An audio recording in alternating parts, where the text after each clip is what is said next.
Bonjour à tous et bienvenue dans cette nouvelle vidéo. Donc cette vidéo, c'est un trade du jour, hein. Aujourd'hui on est le 18 décembre.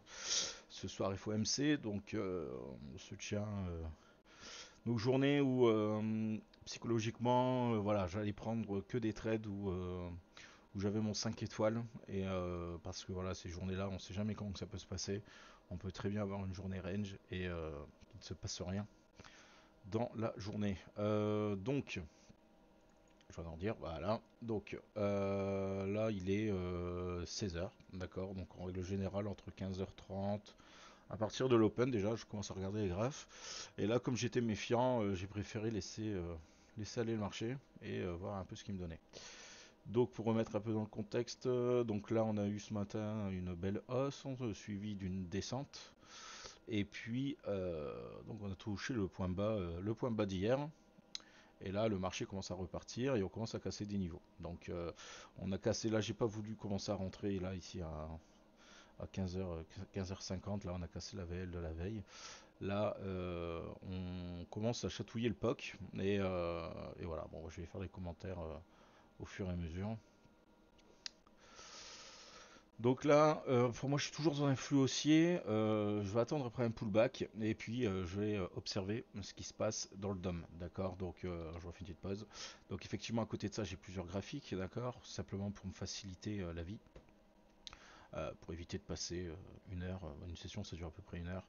Au lieu de passer une heure à regarder mon DOM, voir les absorptions, en fait, je me mets de certains graphiques pour faciliter le travail. Et quand on va arriver dans une zone qui m'intéresse, de toute façon, tout ce qui m'est important est sur le DOM. Et à côté, j'ai un footprint pour m'aider. Là, ce qui m'intéresse, on a cassé le POC, d'accord, de la veille avec du volume. Donc ça, c'est intéressant. On a cassé le POC avec du volume. Donc on voit déjà là, il y a une augmentation de volume là dès qu'on commence à arriver autour du POC. Vous voyez dans la montée, pas grand chose. On commence à arriver avec du volume. Voilà, moi ce qui m'intéresse, c'est savoir si c'est vraiment un vrai breakout ou si c'est un faux breakout. La différence, on va le savoir avec lorsqu'on va casser un niveau, d'accord, que ce soit un niveau important ou par exemple un range. Lorsqu'on va casser le niveau, moi ce qui m'importe, c'est regarder s'il y a du volume. Donc là, le volume, je l'ai. Maintenant, je vais aller chercher une entrée. Donc on va pas rentrer en FOMO, hein, on va laisser faire le marché. Donc là, on commence à voir que là, on commence à avoir une petite cloche, hein, ce que moi j'appelle les olives. On commence à avoir des acheteurs, des vendeurs, c'est plus ou moins équilibré, un peu plus vers côté acheteur. Bon, marché pour l'instant là c'est équilibré. Donc là, pourquoi j'entre Là, on commence à avoir une cloche qui se forme, d'accord. J'ai des vendeurs, j'ai les acheteurs, le marché part. Là, j'ai une absorption, d'accord. On le voit ici là sur le footprint. J'ai une absorption et théoriquement, avec ces vendeurs, le marché aurait dû descendre et moi je vois que il uptick. J'essaye de rentrer. Donc là, moi, ce que j'attends, c'est que le marché donc balaye un peu le dessus, hop, revient pullbacker sur cette olive et ensuite on va chercher les TP. Voilà, donc là il charge. Il me prend pas, il vient faire du volume, hein, on voit là 74. Là on voit 74, il est venu charger et voilà, encore une fois un déséquilibre, on voit l'absorption. J'étais mal placé. J'ai voulu rentrer parce que mon but c'est de rentrer on va dire au tick près avec le moins de drawdown possible.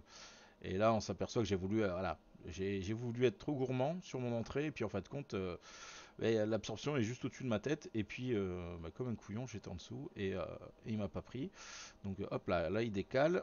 Donc là moi je sais que là j'ai des vendeurs au marché qui sont absorbés par les acheteurs. Donc j'ai un acheteur qui est intéressé par le 29. Et ben donc moi ce que je vais faire c'est que je vais venir me mettre là et puis ce que je vais attendre c'est qu'il vienne repullbacker. Peut-être soit aller chercher cette absorption et être pris, mais voilà, pour être sûr je me mettais un petit coup dessus. Là on commence à avoir une absorption des acheteurs. D'accord. Voilà, on a un niveau à 31 là qui est pas mal. Et là on voit que les acheteurs ils commencent à être absorbés. Donc là j'ai mon vendeur qui est absorbé, l'acheteur, et voilà, là, les acheteurs continuent à prendre la main. Donc là, euh, c'est bien pour moi. Ils se font. Voilà. Et ce pullback là, j'aurais bien voulu le prendre. Et là voilà. Et là, encore une fois, Là, regardez ce chiffre-là, on était à une 120, je crois, un truc comme ça. Et là, on va le voir, là, je me refais avoir encore une fois. Là, il charge, et là, il se fait absorber, absorber, absorber. Et voilà, et en fait, compte, il est passé de 29 à 29,50, et je me dis, bon, bah, j'ai vraiment pas de bol. De toute façon, ce qui est sûr, c'est que je vais pas le suivre éternellement comme ça, parce qu'à un moment, il va retracer. Donc moi, mon but, ça va être de rentrer. Et là, on voit qu'il recharge, je remonte dessus. Ouais, il a un petit en dessous, mais il m'a pas pris. Et, euh, et il repart. Donc là, voilà. Là, je me dis, c'est bon, c'est la dernière tentative. Et après, on arrête parce que si vous faites ça indéfiniment, vous vous retrouvez à acheter le plus haut du marché. Ok, donc là, je suis bien entré au niveau du POC. Donc on voit, hein, on a fait du volume, du volume, du volume. On refait encore du volume dessus. Donc tout ça, ça m'intéresse. On est sur le POC et sur le POC de la veille et sur la VWAP Daily. Donc là, je vais placer mes TP, hein, d'accord, parce que je place de suite mes TP. Donc mes TP sont placés par rapport à différentes choses que j'observe sur différents graphiques. Donc ça, vous pouvez les découvrir dans la formation du Discord. Donc que ce soit les TP ou les stops, ils sont pas placés au hasard. Vous avez vu, moi mon ATM quand je suis entré, j'ai un stop. En fait ça c'est mon stop parachute, hein. C'est-à-dire que là c'est vraiment au cas où si le marché descend. En règle générale, je flatte avant qu'il vienne toucher mon stop. Justement c'est mon stop parachute, hein, pour éviter que si le marché décale de 10 points, je me retrouve en l'air. Ok. Donc on revient et ça y est, c'est parti. Donc là, je suis entré avec 10 micros. Je fais des TP, donc 2, 4, 6. Je mets mes 3 premiers TP. Et maintenant, on va voir ce qui se passe. Donc quand c'est comme ça, moi ce qui m'intéresse, c'est surtout la colonne de droite. On va voir si on commence pas à se faire absorber. D'accord. Et là, on voit que le 31, évidemment, j'ai voulu être trop gourmand sur celui-là. J'ai voulu gagner 2 ticks. Et puis bah, il a du mal. Hein, on voit, ça charge là. Ça charge ici. J'ai voulu être trop gourmand. Et bon, tant pis. Après, j'ai un flux haussier. Pour moi, ça risque de décoller. Ah, de décoller. Ça risque de faire quelques ticks en haut. Et on voit en haut, je sais que j'ai des VWAP qui m'intéressent. Et j'ai des singles. Donc, ce que j'aimerais là, c'est de pouvoir rentrer, sortir quelques contrats et garder au maximum ce trade. Et jusqu'où la target qui m'intéresse. Donc là, voilà, toujours confiant, hein, vous avez vu, là ça a chargé, vous voyez les déséquilibres qu'on voit sur le. Donc là ça va, c'est réglo, là c'est bon, mais là ici on voit bien que là il y a un gros déséquilibre, hein, les vendeurs se font absorber encore et ça remonte de 0,5 points à 0,5 points. Et donc c'est vraiment. Là je me dis c'est bon, je suis dans le bon sens. Ça squeeze, hein, ça fait un petit balayage dans le. Ça squeeze, ça fait un balayage dans le carnet. Donc là, moi, ce qui m'intéresse, je regarde ici, et surtout quand il y a un squeeze comme ça, moi, ce qui m'intéresse, c'est regarder lorsque le balayage se fait et revient. Est-ce qu'il revient parce qu'il n'y a plus d'acheteurs, parce que le prix est décalé trop rapidement, ou est-ce que c'est un gros vendeur qui est arrivé, par exemple, là, si on voit 500, et ben là, il faut flatter, parce que c'est peut-être le dernier trade. Donc là, il me reste 6 contrats, 2 4, 2 4, voilà, il me manque un stop. Donc voilà, donc là mes stops sont pas mis encore une fois au hasard, ils sont mis à certains niveaux qui invalideraient cette répulsion. Et donc ben, je continue à regarder si je suis toujours dans le bon sens. Donc là le 25 là, voilà, moi ce qui m'embête c'est là, il faudrait que ça vienne casser. On voit qu'ils sont absorbés mais voilà ça tombe pas à la cave. Donc là, il faut, voilà, voilà, ça repart. Donc là, très bien, équilibré, équilibré. Ok, là, les vendeurs, ils attaquent, et on voit que le marché, limite, ouais, 300 contre 23, bon, le marché, il fait pas grand-chose, hein, il repart pas à la cave, au contraire, il optique encore. Donc voilà, moi, ça me conforte. On va y aller, on va y aller. Donc j'ai deux micros, et donc on commence à arriver sur ma target finale. Et donc j'ai 4 micros en TP sur 6 contrats avec 6 stops au cas où si ça vient se casser la figure, au moins je sortirai pas en négatif. J'ai fait les TP, j'ai mes stops en positif. Voilà, je suis quand même un peu plus serein. Mon trade, il peut être que positif. Donc là, ce que je vais attendre, c'est qu'on vienne taper mon TP. Et à ce moment-là, lorsqu'on va venir chatouiller mon TP ici, je viendrai manager mes stops. Alors déjà, je vais en supprimer un parce que si je fais TP, il me restera plus que 4 contrats. Donc je pourrais virer un stop et je vais venir certainement manager mon trade. Donc là, il tricote, il tricote. Moi, je vois là, il n'y a pas vraiment de déséquilibre en version pour les baissiers, hein. C'est quand même, voilà, on a un petit déséquilibre ici, mais pas grand-chose. Vous voyez, en plus, ça se rattrape là. Là, on est équilibré. Là, on est équilibré. Là, on est déséquilibré. On a un vendeur qui est là, qui est bien plus fort que les acheteurs pour l'instant là. Mais je reste confiant. J'ai mon olive qui est là. Tant que ça vienne pas, voilà, en fait, mon stop qui est là, euh, il est protégé, hein, par rapport à cette olive. Et, voilà. Et donc pour moi, tant que ne viennent pas chercher ce stop là, mon trade n'est pas invalidé. À tout moment, je flatte, hein. C'est pour ça que vous voyez souvent ma souris partir à droite. Euh, c'est euh, c'est pour flatter toutes mes positions, parce que je suis en copy trading en plus.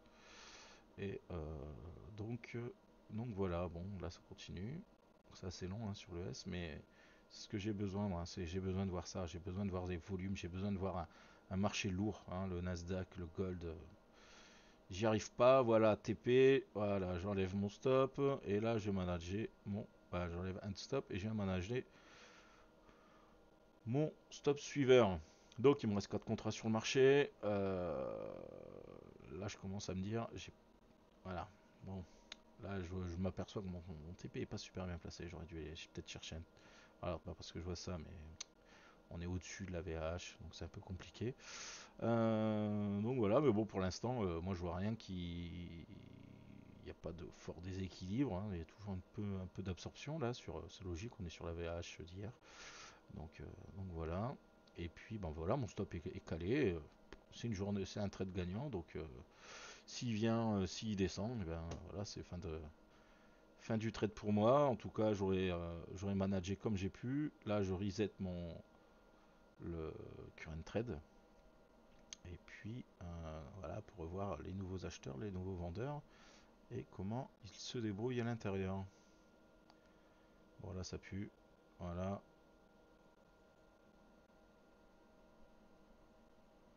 Voilà, là, là. Ça charge. Ça tic. Là il faudrait flatter, hein. Là je pense que ça commence à. Alors il charge mais ça petit que d'un tic, mais bon, là on n'est plus dans la phase montante, hein. L'impulsion, vous voyez, l'impulsion elle était là.